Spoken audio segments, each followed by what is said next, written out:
અમદાવાદની સિવિલ હોસ્પિટલને એશિયાની સૌથી મોટી સિવિલ હોસ્પિટલ તરીકે નામના મળી છે।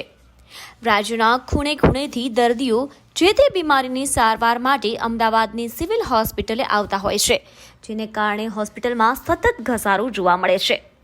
ત્યારે રાજ્યના અલગ અલગ વિસ્તારોમાંથી આવતા દર્દીઓને મુશ્કેલી વેઠવાનો વારો ન આવે તે માટે હોસ્પિટલનું નવનીકરણ કરવામાં આવશે।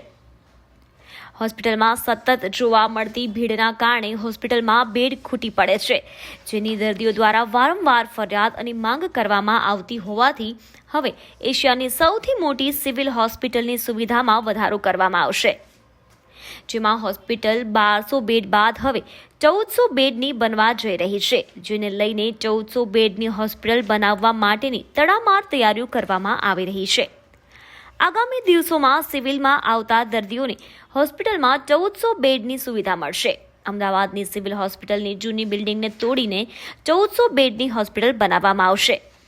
સિવિલ હોસ્પિટલના માસ્ટર પ્લાન પ્રમાણે અત્યારે સિવિલમાં ઘણી બધી જગ્યાએ કામ ચાલી રહ્યું છે। ખાસ કરીને જોઈશું તો રેનબસેરા ઓલમોસ્ટ તૈયાર થઈ જવાયું છે, ગર્લ્સ હોસ્ટેલ તૈયાર થઈ ગઈ છે, PM રૂમ તૈયાર થઈ રહ્યો છે અને સાથે સાથે આ જ્યાં આપણે બેઠા છીએ D બ્લોકથી માંડીને 0 બ્લોક એટલે આ બાજુનું આખું બિલ્ડિંગ છે એ પણ ટૂંક સમયની અંદર તોડી અને ત્યાં એક નવું બિલ્ડિંગ તૈયાર થશે। અંદાજિત 1400 બેડ અને OPD વિભાગ પણ ત્યાં શિફ્ટ થશે અને આધુનિક સગવડો સાથે આવેલ દર્દીને ખૂબ સારી બેસવાની વ્યવસ્થા, પાર્કિંગની વ્યવસ્થા મળે એ બધું ખૂબ ધ્યાન રાખી અને એવું પ્લાનિંગ સરકાર દ્વારા કરવામાં આવ્યું છે।